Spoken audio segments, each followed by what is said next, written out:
Sakangni simi saklaijak tongmani Tripura hasteo fainai Home Minister hanai a saklai mungno roksawi February 2024 fasalo Tripura hasteo sokpaika Central Home Minister Amit Shah Hapania International Fairground Songtujak Ancholik Rajbasha Malimong Pandawa Majikna Bagai Sokpaika Tripura hasteo Central Home Minister Amit Shah MPP Birkung Kholau Thangai Khumbojo Prishabai Lamsukuika Tripura hasteni Montriokra Professor Dr. Manik Shah Yagulo Hapania International Fairground Sokpaika Jatigathar Masangai Panda Chengchawi Rekha Central Home Minister Amit Shah Logyo Tongo Tripura hasteni Montriokra Professor Dr. Manik Shah BJP hastri Kasko MP Rajiv Bhattacharjee MP Kriti Singh Dev Burma MP Biplop Kumar Dev Khoboi Kobuni Juda Juda Adongro Kok Kebuni Bagai Kebing Mung Tubuya Hamkrani Lamase O Kok Obahino Kok Kachari Tripura haste Khoboi Notice ni Kereng Kereng Kok Rokno Nagori Libyo Muthangai Naragna Bagai Kok Kacharka Central Home Minister Amit Shah East Northeast Tei Uttorancholni Kathalai Mumbai Ancholik Rajbasha Malimung Pandawa Kok Naragna Thangai Obahino Kok Shaka Central Home Minister Bo Shaka Bideshi Lipi ni Bishingtei Hakotoni Kok Rokno Muthangai Mangala Tripura hasteo jejerok Bideshi Lipino Shamungo Funangai Shakni Kokno Muthangai Naragnani Naitongo Borok Nagori Lipi Yachagai Nahanani Belaike Nangkogu Northeast Khoboi Kobuni Hasterokni Lokorokbo Abono Goshiwi Nahalaikha Sakangai Thanglaikha Haini Bagai Tripura hasteo bo Kok Notoi Bukhano Oroipore Khlayawi Kahamuan Sukui Yapri Romna Nangu Nishaka Central Home Minister Amit Shah Central Home Minister Taibo Shaka Hakotoni 2000 Islai Kabang Kok Rokno Nagori Lipini Bishingte Muthangai Mano Kabangma Kok Rokni Script Karini Bagai Lipi Karini Bagai A Kok Rokno Muthangai Naragnani Sakangai Telangani Bagai Nagori Lipio Khopjak Baikha Rashtra Gothon Khlaina Bagai Rajbasha Tei Local Kok Belaike Nangkogo Shaka Central Home Minister Amit Shah Oshalo Hindi Kokno Tuiba Kok Narakha Central Home Minister Shaka Kadagma Shal Romai Hindi Kokno Shejawibo Kok Piri Phalika Haifano Hindi Tei Ancholik Kok Bai Kebo Kebono Jolimung Phunukya Kare Hindi Kok Tei Ancholik Kok ni Bishingo Keveng Laimung ni Bo Shungmung Kare Buma Khorok Sani Busa Khorok Nei Hindi Kok Sakangai Thangke Hamkrai Angkhake Kubuni Kok Thairok Bo Sakangai Mannai Hamkrai Angai Mannai Obahino Shaka Central Home Minister Hakotoni Montri Bokrok Narendra Modi ni Teifangbai Hindi Kok Furugmungo Taibo Phan Bokshin Jagai Tongo Hakotoni Kereng Kereng Thairogo Hindi Kok ni Bishingo Kok Shalaima Bai Taibo Phan Ganang Angai Tongo Taibo Yarang Karak Angai Tongo Shaka Home Minister Taibo Shaka Oro Kaichar Hastewo 200 Nislai Kabang Kok Tongo Tei 160 Nislai Kabang Jonojati Rok Tongbayo Jora Kaishabo Samustra Tangnai Rok Bani Jari Tumplamungni Halo Azai Faimani Fiaba Tabuk Tongkasang Kifleito Boi Shakni Hukumu Mukumuno Sakangai Telangna Bagai Shamung Khlaijagai Tongo Abuni Bagai Tabukni Jorabo Rajbasha Malaimung Panda Hai Panda Kotor Khlai Mani Tongo Honi Shaka Central Home Minister Abo Karibo Amani Kokno Joto Rungnok Rogo Frungna Bagai Fan Bokshin Jagai Tongo Shaka Home Minister Haini Bagai Rungsrungnai Chirairokni Bagai Mani Kok Belaike Nangkogo Srungnani Mani Kok ni Bishingtei Rungsrungai Shakangai Thangnani Kok Narakha Home Minister Amit Shah Abo Karibo Rajbasha Tei Local Kok no Taibo Krak Khlainani Kok Kacharkha Central Home Minister Amit Shah Oshalo International Fairground Kabangma Logoro Shokpailai Mani Mangpili Kashaka Tei Oshalo Central Home Minister Amit Shah Juda Juda Stol Rokbo Berai Naikha Tei Shokat Bo Yafarka आज पूर्वोत्तर और उत्तरी क्षेत्र के क्षेत्रीय राजभाषा सम्मेलन के इस कार्यक्रम में मेरे साथ मंच पर उपस्थित त्रिपुरा राज्य के लोकप्रिय मुख्यमंत्री श्रीमान माणिक शाह जी, गृह मंत्रालय में मेरे साथी मंत्री श्री बंडी संजय कुमार जी, त्रिपुरा के पूर्व मुख्यमंत्री और लोकसभा में मेरे साथी श्री विप्लव कुमार देव जी, श्री राजीव भट्टाचार्य संसद सदस्य राज्यसभा, श्रीमती महारानी कृति सिंह देव बर्मन जी, सांसद लोकसभा प्रोफेसर मिलन रानी जमातिया जी, अध्यक्ष हिंदी विभाग त्रिपुरा विश्वविद्यालय, डॉक्टर बी.पी. फिलिप जी, अध्यक्ष नागरी लिपि परिषद नागालैंड, श्रीमती अंशुली आर्या, सचिव राजभाषा विभाग और उपस्थित सभी राजभाषा प्रेमी, हिंदी प्रेमी भाइयों बहनों का स्वागत करता हूं। नमस्कार। सबसे पहले त्रिपुरा की इस महान भूमि पर आकर मैं मां त्रिपुरा सुंदरी को प्रणाम कर कर मेरी बात की शुरुआत करना चाहता हूं। त्रिपुरा सुंदरी का ये मंदिर न जाने कितने सालों से न केवल त्रिपुरा, न केवल नॉर्थ ईस्ट, देश भर के यात्रिकों के लिए आकर्षण का केंद्र रहा है। और मुझे आज इस सम्मेलन में कहने में कोई दिक्कत नहीं है, जब जब मेरे जीवन में संकट आया, मुझे लड़ने की प्रेरणा यही त्रिपुरा सुंदरी मंदिर ने दी है। मैं फिर से एक बार मां त्रिपुरा सुंदरी के चरणों में प्रणाम कर कर मेरी बात की शुरुआत करना चाहता हूं। मित्रों, यहां पर ढेर सारे राजभाषा का महत्व समझने वाले उत्तरी क्षेत्र के, पूर्वोत्तर के और पूर्वी क्षेत्र के ढेर सारे महानुभाव वहां पर उपस्थित हैं। मैं आज इस सम्मेलन में श्री शिवाजी महाराज ने स्वराज का आंदोलन शुरू किया था, उस वक्त को याद करना चाहता हूं, जब पूरा देश गुलामी की जंजीरों में जकड़ा हुआ था। किसी में हिम्मत नहीं थी मुगलों की ताकत को इसके सामने खड़ा होने की। उस वक्त 16 वर्ष के एक युवा शिवाजी ने एक मंदिर में प्रतिज्ञा करी कि इस देश को मैं आजाद करूंगा, स्वराज की स्थापना करूंगा। जब आगे चलकर छत्रपति के रूप में शिवाजी महाराज का राज्याभिषेक हुआ और हिंदवी स्वराज की स्थापना हुई, तब कई जगह पे उल्लेखित है शिवाजी महाराज और गाग भट्ट का संवाद कि स्वराज का मतलब क्या है। स्वराज का मतलब सिर्फ शासन नहीं है।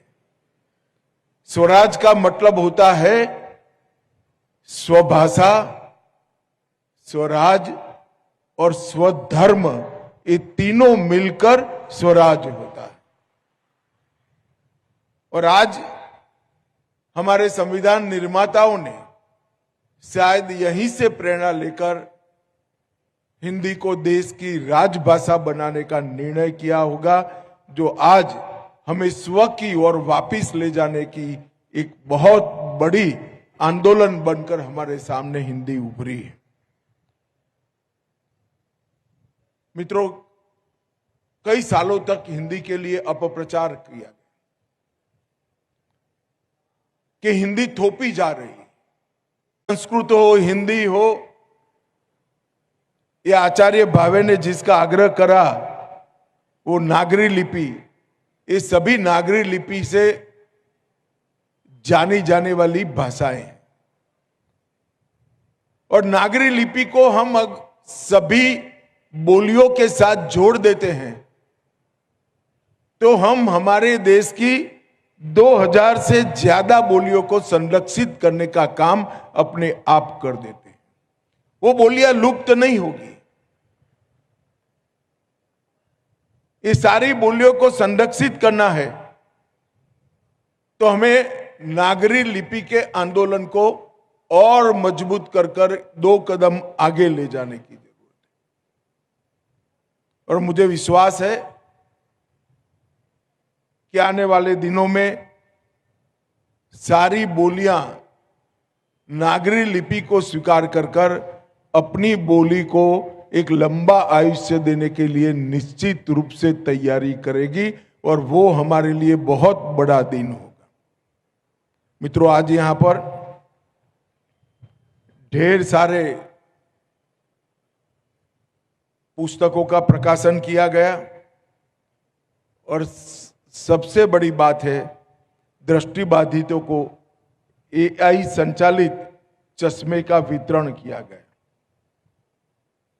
ये जो चश्मा दिया गया है वो हिंदी और बांग्ला में उनको सरलता से चश्मे के माध्यम से सब चीजें समझाएगा। ये चश्मा वॉइस बेस्ड कंट्रोल्ड, पर्यावरण वर्णन, टेक्स्ट रीडिंग और बहुभाषी अनुवाद का समर्थन करने वाला एक इंस्ट्रूमेंट है जो हमारे दृष्टिबाधित लोगों को, जिनको देखने की क्षमता कोई न कोई कारण से ईश्वर ने नहीं दी है, उनको पढ़ने का और विश्व को देखने की, समझने की एक बहुत बड़ी ताकत देगा। मित्रों, आज हम त्रिपुरा में बैठे हैं। त्रिपुरा अष्टलक्ष्मी समूह हमारे नॉर्थ ईस्ट के राज्यों का एक राज्य है। 2014 के पहले पूरे नॉर्थ ईस्ट में अनेक हथियारी समूह हुआ करते थे। मोदी जी ने 2014 में प्रधानमंत्री बनने के बाद एक के बाद एक 21 समझौते नॉर्थ ईस्ट को शांति प्रदान करने के लिए किए हैं और 11,000 युवा AK-47, AK-56 ऐसे हथियार छोड़कर मेन स्ट्रीम में आए हैं और आज नॉर्थ ईस्ट विकास के रास्ते पर आगे बढ़े।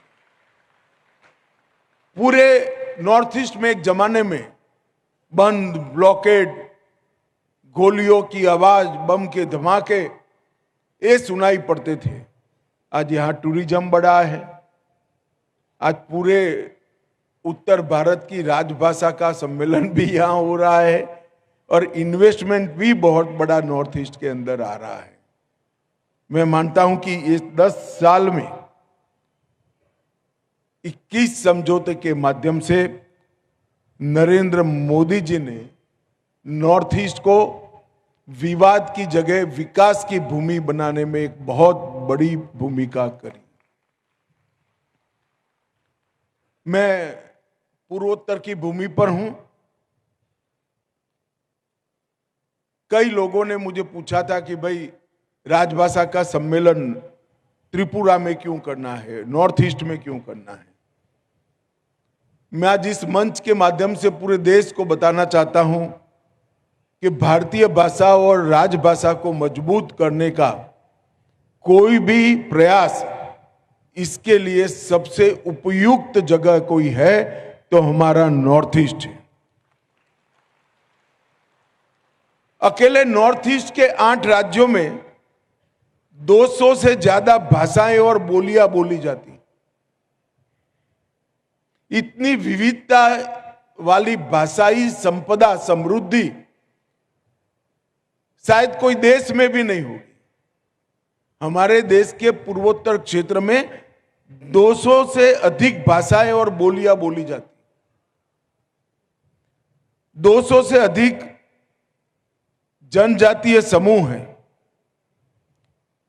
160 जनजाति समूहों के क्लस्टर निवास करते हैं। 50 से ज्यादा यूनिक त्योहार हैं और हिंदी और स्थानीय भाषाओं के बीच में कभी झगड़ा हो ही नहीं सकता, क्योंकि वो तो एक ही मां की 2 बहनें हैं जो एक साथ पनपी, बढ़ी और आगे बढ़ी। हिंदी की कभी स्पर्धा बंगाली से नहीं हो सकती, गुजराती से नहीं होती, तमिल, तेलुगु, मलयाली से नहीं हो सकती है हिंदी। और जब हिंदी को बढ़ावा मिलता है तो अपने आप ये सारी भाषाएं मजबूत होती है, सारी भाषाओं को ताकत मिलती है। मगर मुझे आनंद है कि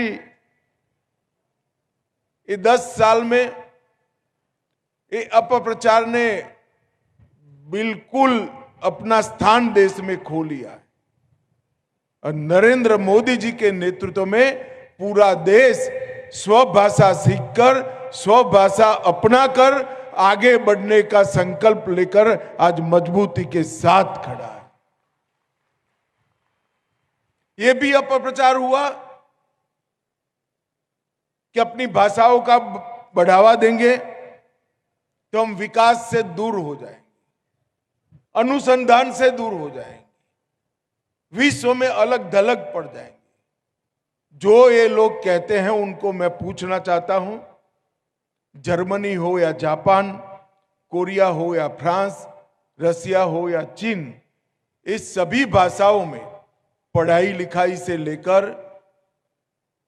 रोजिंदे व्यवहार तक और अनुसंधान तक सारा ज्ञान अपनी अपनी भाषा में ही समाहित किया और अपनी भाषा में अपने देश को चलाया। और ये सारे देश विश्व के विकसित देशों की गिनती में। कोई भी देश की अपनी भाषा उसको विकास से महरूम नहीं रख सकते, विकास से दूर नहीं ले जा सकते। जो भी देश अपनी भाषा में अपना व्यवहार करता है उसका विकास अधिक होता है, क्योंकि किसी भी बच्चे को अगर कोई भी चीज सरलता से समझानी है तो वो सरलता से समझाने का माध्यम उसकी मां की भाषा ही हो सकती है और कोई भाषा नहीं हो सकती।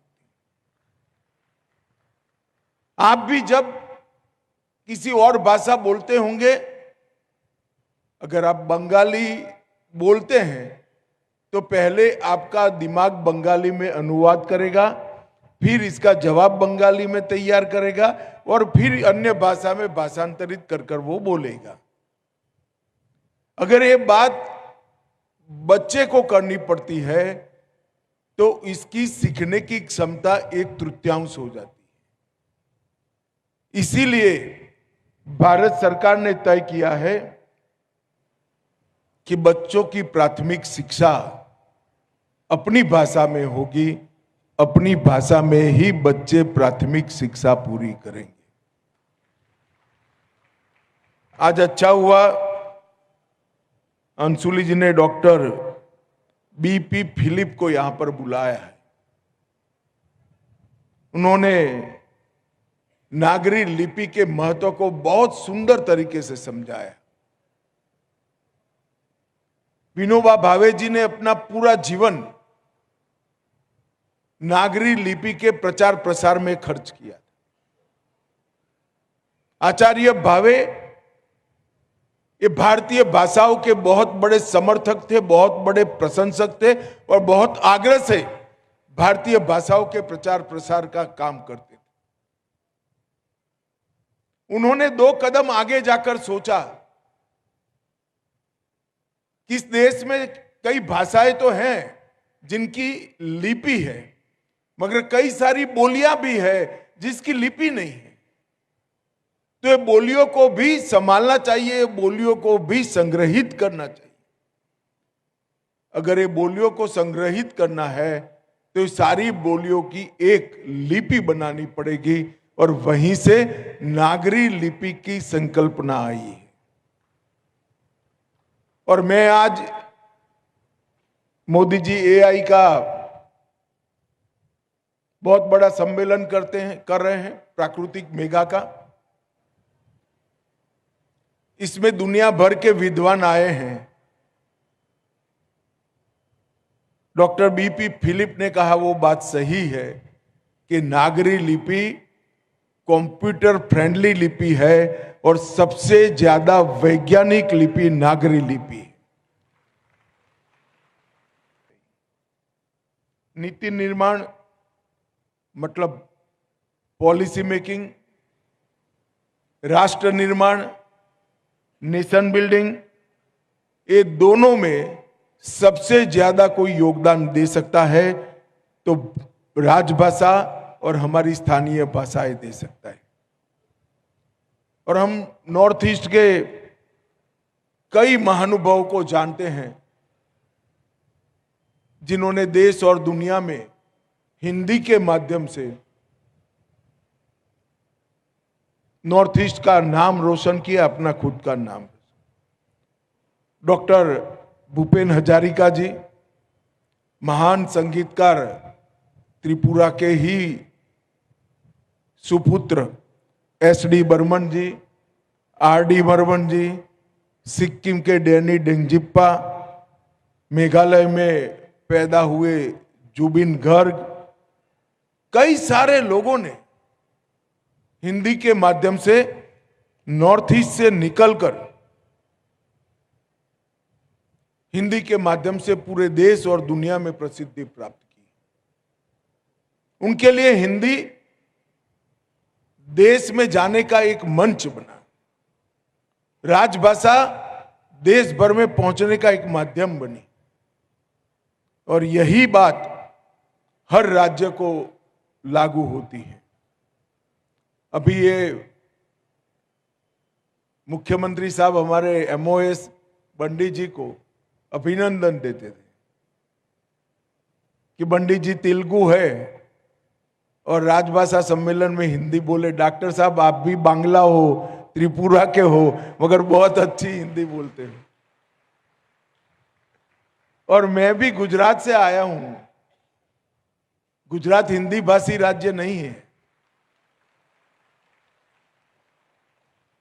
मगर मैं मेरे जीवन की कल्पना ही नहीं कर सकता अगर मुझे राजभाषा आती न होती तो मैं देश के लोगों से संवाद कैसे करता।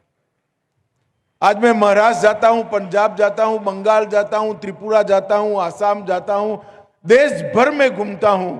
मुझे देश को लोगों के साथ बातचीत करने में कोई तकलीफ कहीं नहीं आती है। इसका कारण मुझे बचपन में राजभाषा पढ़ाई गई है और मैं राजभाषा पढ़ा हूं। मैं आज इस मंच से कई सारे ऐसे लोगों के नाम भी बोलना चाहता हूं जिन्होंने अपने जीवन में राजभाषा के प्रचार प्रसार और संरक्षण के लिए बहुत काम किया, मगर वो हिंदी भाषी क्षेत्र से नहीं थे। महात्मा गांधी, सरदार वल्लभ भाई पटेल दोनों गुजराती थे। आचार्य केशव चंद्र सेन, राजा राम मोहन राय, रविंद्रनाथ टैगोर और सुभाष चंद्र बोस बांग्ला थे। लोकमान्य तिलक, आचार्य विनोबा भावे, डॉक्टर भीमराव अंबेडकर, ये सभी मराठी थे। लाला लजपत राय पंजाबी थे। राजगोपालाचारी और सुब्रमण्यम भारती ये दोनों तमिल थे। परंतु ये सारे महानुभावों ने राजभाषा को देश की संपर्क भाषा के रूप में न केवल प्रचारित किया, इसका आग्रह भी किया, क्योंकि वो समझते थे कि इस देश को अगर आगे बढ़ाना है तो हमें राजभाषा को बहुत आगे ले जाना पड़ेगा। मित्रों, आज मोदी जी के नेतृत्व में राजभाषा विभाग ने बहुभाषी अनुवाद सारथी, स्मृति आधारित अनुवाद प्रणाली कंठस्थ, हिंदी शब्द सिंधु, मैं हिंदी शब्द सिंधु पर कुछ जरूर कहना चाहता हूं। हिंदी शब्द सिंधु एक शब्दकोश बनाया गया है और हमने हिंदी भाषा को परिपूर्ण करने के लिए भारत की अलग अलग भाषाओं से 84,000 शब्दों को हिंदी शब्द सिंधु में हिंदी के शब्द के रूप में स्वीकार किया है और राजभाषा हिंदी को सभी भाषाओं के शब्दों से समृद्ध करने का काम किया है। हमने 13 खंड अब तक हिंदी के विकास के लिए राष्ट्रपति महोदय को समर्पित किए हैं और जमातिया जी ने यहां पर भावना व्यक्त करी कि सभी लोग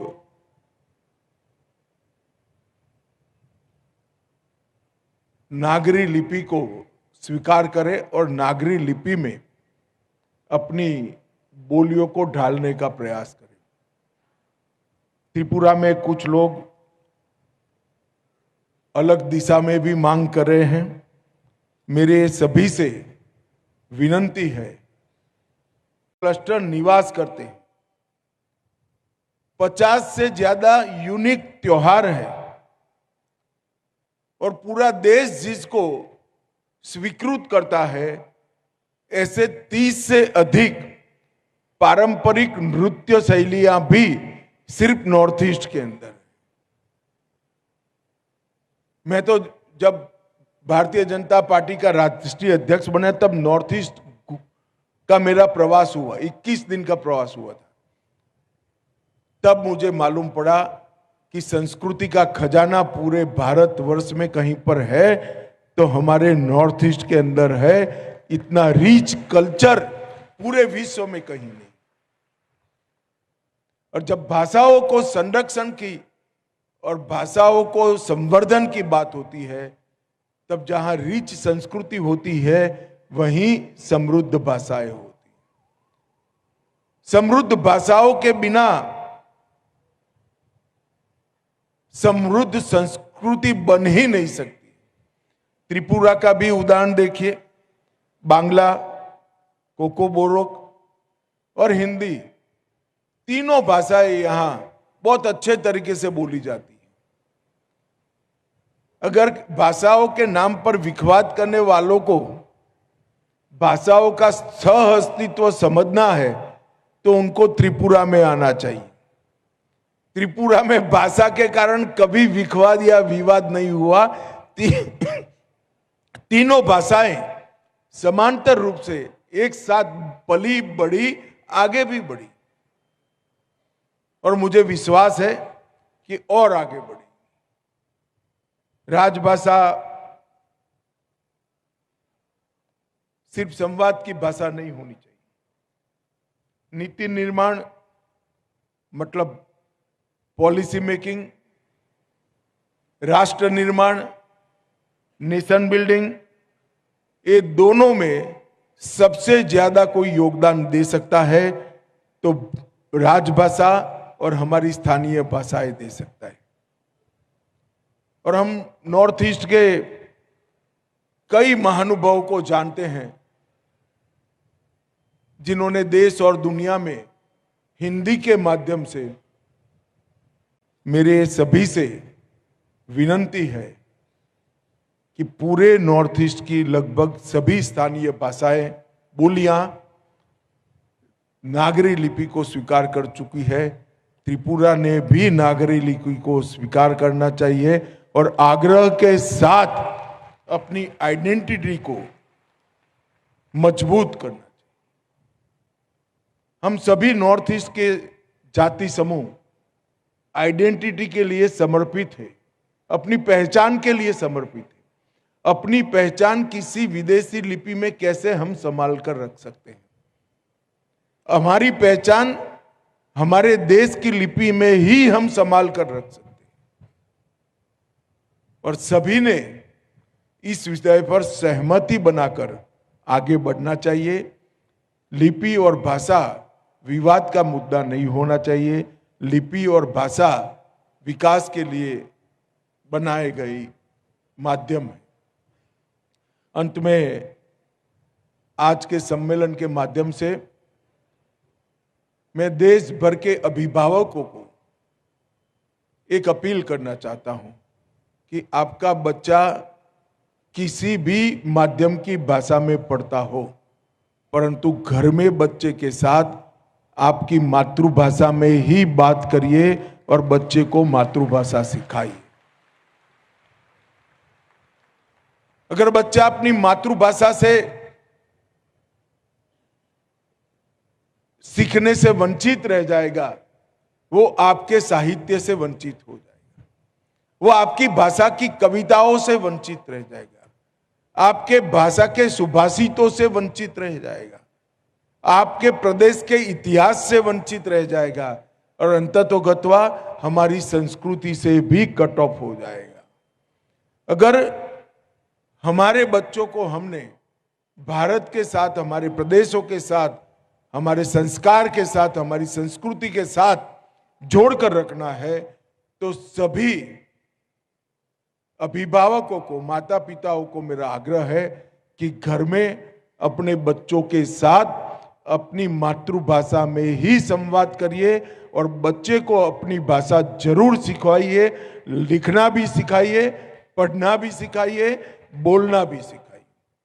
जब ये प्रवाहित स्वरूप से अपनी भाषा सीखेगा, बोल पाएगा, इसके आत्मविश्वास में अनेक गुना वृद्धि होगी, अभिव्यक्ति की शक्ति उसकी अनेक गुना बढ़ जाएगी, विश्लेषण की क्षमता उसकी बढ़ जाएगी, निर्णय लेने की क्षमता उसकी बढ़ जाएगी और निर्णय को क्रियान्वयन करने के लिए आयोजन करने की क्षमता भी बढ़ जाएगी, क्योंकि ये सारे गुण भाषा से जुड़े हुए हैं। तो हर अभिभावक ने अपने बच्चे को आग्रह से अपनी मातृभाषा, अपनी भाषा सिखानी चाहिए और उनके साथ उसी भाषा में बातचीत करनी चाहिए। भाइयों बहनों, मुझे बहुत आनंद है कि नॉर्थ ईस्ट के अंदर, विशेषकर नॉर्थ ईस्ट से और पूरे उत्तर और पूर्वी भारत से इतने सारे लोग आज हिंदी के प्रचार प्रसार के लिए इकट्ठा हुए हैं। मैं बंगाल के मैं त्रिपुरा के मुख्यमंत्री और त्रिपुरा सरकार का भी हृदय से धन्यवाद करना चाहता हूं कि आपने यहाँ पर बहुत अच्छी व्यवस्था कर यहाँ पर आपने राजभाषा के प्रचार प्रसार को गति देने का काम किया है। आप सभी का फिर से एक बार धन्यवाद। वंदे मातरम। भारत माता की जय।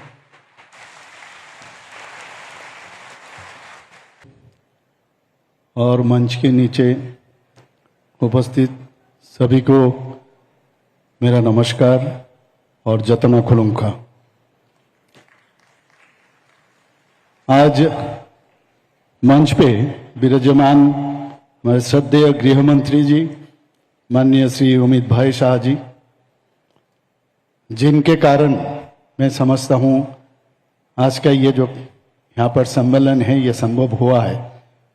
और उन्होंने ये त्रिपुरा को ही चुना है, अगरतला को चुना है कि यहाँ पर इस तरह जो राजभाषा का जो सम्मेलन होना चाहिए और उसका झलक हमने, जो मेरा प्रीवियस जो स्पीकर ने बहुत सारे चीज बताया, इसलिए मैं माननीय गृह मंत्री माननीय श्री अमित शाह जी को मैं धन्यवाद देना चाहता हूँ त्रिपुरा भाषा की तरफ से।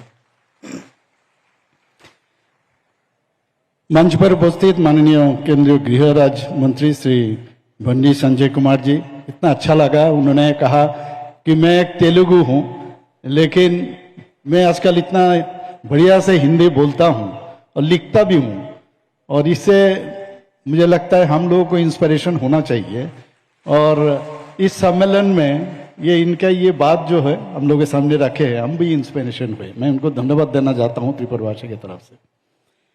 हमारे बीच उपस्थित है त्रिपुरा से जो राज्यसभा के माननीय सांसद श्री राजीव भट्टाचार्य जी, त्रिपुरा पश्चिम से लोकसभा के माननीय सांसद पूर्व मुख्यमंत्री त्रिपुरा के श्री विप्लव कुमार देव जी, त्रिपुरा पूर्व से लोकसभा के माननीय सांसद श्रीमती महारानी कृति सिंह देव बर्मन जी, मंच पर उपस्थित है जिन्होंने यहाँ प्रारंभिक भाषण अपने रखे हैं और क्या कारण है और किस लिए हम लोग यहाँ पर यह सम्मेलन किए हैं, उन्हें पूरा विस्तारित से हम लोग के सामने रखे हैं। राजभाषा विभाग के सचिव श्रीमती अंशुली आर्या जी हमारे बीच उपस्थित है। त्रिपुरा विद्यालय के हिंदी शिक्षाविद प्रोफेसर मिलन रणे जमातिया जी, उन्होंने भी बहुत ही खूबसूरत से हम लोग के यहाँ त्रिपुरा में, आप सब जानते हैं, स्क्रिप्ट को लेके बहुत हमेशा कुछ ना कुछ होता रहता है, लेकिन उन्होंने स्पष्ट रूप से उन्होंने बताया क्या होना चाहिए। मैं इसीलिए उनको बधाई देना चाहता हूं। हमारे बीच उपस्थित है नागालैंड की नगरीय लिपि परिषद के अध्यक्ष डॉक्टर बीपी फिलिप जी। उन्होंने भी नागालैंड में किस तरह हिंदी को और अच्छी तरह से वहाँ पर प्रचलित हो, इसके लिए उन्होंने जो काम उन्होंने किया है वहाँ, इनके लिए भी मैं बधाई देना चाहता हूँ। हमारे मंच के नीचे हमारे त्रिपुरा सरकार के माननीय मिनिस्टर्स, उसके बाद विधायक, विभिन्न मंत्रालय और विभागों और बैंकों और सार्वजनिक उपक्रमों के वरिष्ठ आधिकारिकगण, राष्ट्रभाषा कार्यान्वयन से जुड़े अधिकारी, नगर राजभाषा कार्यान्वयन समितियों के प्रतिनिधिगण और उपस्थित मीडिया बंधु, देवियों और सज्जनों, राज्य सरकार की ओर से आप सभी का त्रिपुरा के पावन धरती पर हार्दिक स्वागत करता हूं।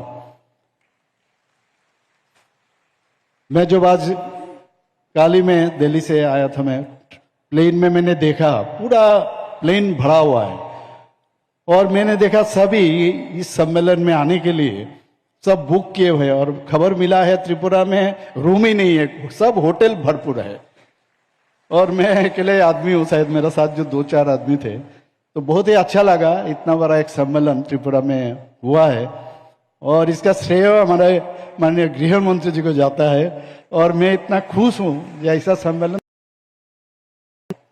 राजभाषा विभाग, गृह मंत्रालय द्वारा पूर्व, उत्तर पूर्व और उत्तर क्षेत्र से संयुक्त क्षेत्रीय राजभाषा सम्मेलन का आयोजन आज अगरतला में हमारे जो ऑफिसर्स, यहाँ चीफ सेक्रेटरी से शुरू करके हमारे डीजी साहब से शुरू करके सभी ऑफिसर्स ने जिस तरह काम किया है और इसको ये भव्य ढंग से ये सम्मेलन हो, इन्होंने बहुत ही मेहनत किया। मैं इसलिए इन लोगों को मैं धन्यवाद देना चाहता हूं।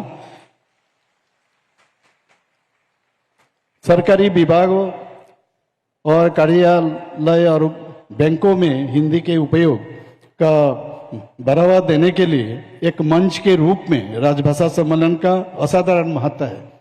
आज यहाँ पर हम लोग देख चुके थे, यहाँ पर बैंक से शुरू करके बहुत लोगों को ये राजभाषा को सामने ले जाने के लिए उनको माननीय गृह मंत्री जी पुरस्कृत किए, हम भी किए और बहुत ही अच्छा लग रहा है। इस तरह पूरा देश में राजभाषा को लेके आगे बढ़ना चाहिए और मैं समझता हूं इसके लिए हम सब जानते हैं ये जानी पहचानी भाषा के उपयोग से सरकार और जनता के बीच जो मजबूत रिश्ता बनता है ये बहुत महत्वपूर्ण है और इस प्रयास में हिंदी की भूमिका हमेशा सशक्त रही है। मैं समझता हूं सरकारी योजना को सभी नागरिकों को प्रभावी ढंग से पहुंचाना जरूरी है ताकि सबको समान अवसर और सुविधा मिल सके। भारत विभिन्न भाषाओं का देश है। हिंदी दुनिया के सबसे बड़े लोकतंत्र की भाषा है और विविधता के एकजुट करती है।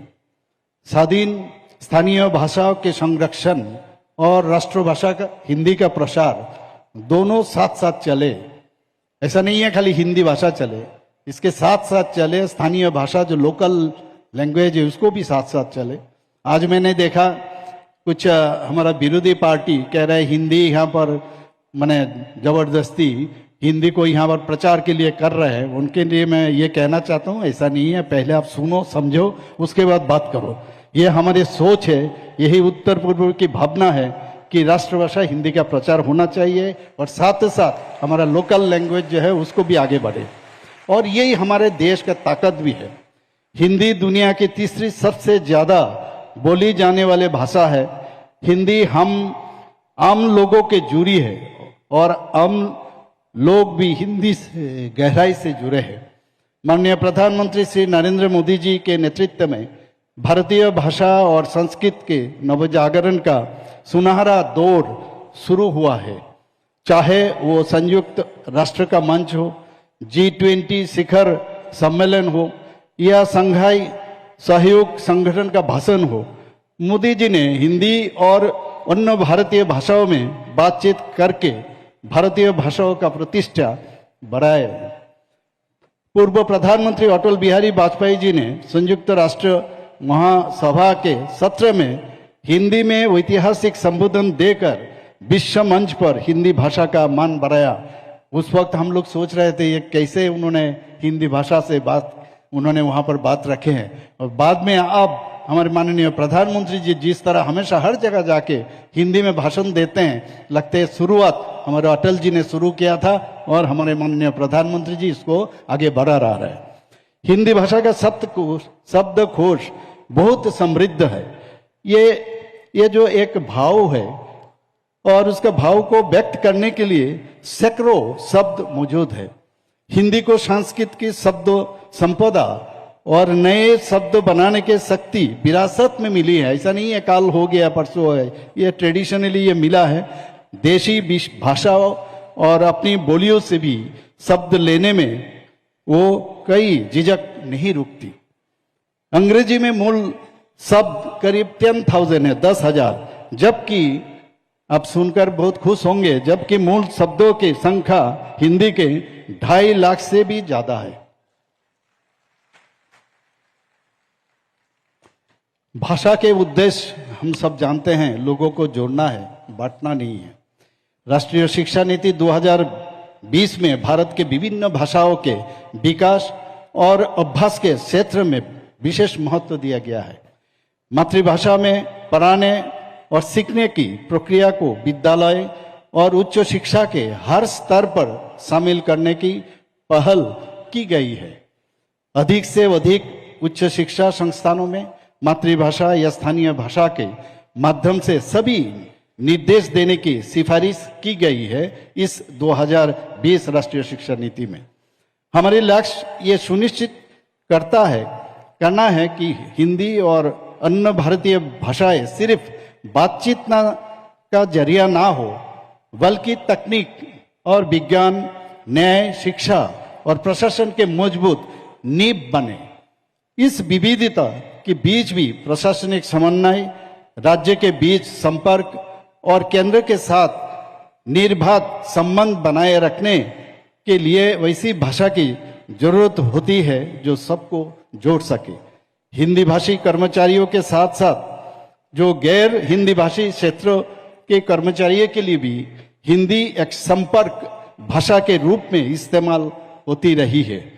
मैं साफ तौर पर कहना चाहता हूं कि हिंदी के प्रसार में हमारी क्षेत्रीय भाषाओं का महत्व कम नहीं होता है। हमारे स्थानीय भाषा हमारी पहचान है, हमारी आत्मा है।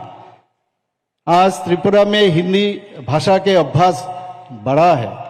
हिंदी बोलने वाले और हिंदी जानने वाले लोगों की संख्या लगातार बढ़ रहा है। त्रिपुरा विश्वविद्यालय और महाविद्यालय में हिंदी विभाग के गतिविधियों ने हिंदी साहित्य का प्रोत्साहित किया है। भाषाई विविधता का बीच समन्वय का पुल बनाया है और राष्ट्रीय एकता की भावना को मजबूत किया है। आज इस सम्मेलन में माननीय गृह मंत्री श्री अमित भाई शाह जी को उपस्थिति हमें प्रेरित करती है कि हम राष्ट्रभाषा के प्रयोग को और अधिक प्रभावी बनाए, प्रशिक्षण व्यवस्था के मजबूत करें और प्रशासन को नागरिकों के और करीब लाए। मुझे विश्वास है कि इस कार्यक्रम की विविध चर्चाएं हमें नई प्रेरणा और स्पष्ट दिशा निर्देश देंगी। माँ त्रिपुरेश्वरी की धरती पर माननीय प्रधानमंत्री जी के एक्ट ईस्ट पॉलिसी के अंतर्गत spiritual tourism, eco tourism, heritage tourism संबंधित अनेक पर्यटन स्थल विकसित की गई है। मेरा आपसे यहाँ उपस्थित सभी को मैं आग्रह करता हूँ कि इन पर्यटन जो स्थल है आप अवश्य ही भ्रमण करें और संस्कृत जो सुख स्मृति लेकर आप यहाँ से जाइए। अंत में मैं फिर से आप सभी को बहुत बहुत बधाइयाँ और धन्यवाद देता हूँ। जय हिंद, जय भारत, जय त्रिपुरा, माता त्रिपुरा सुंदरी।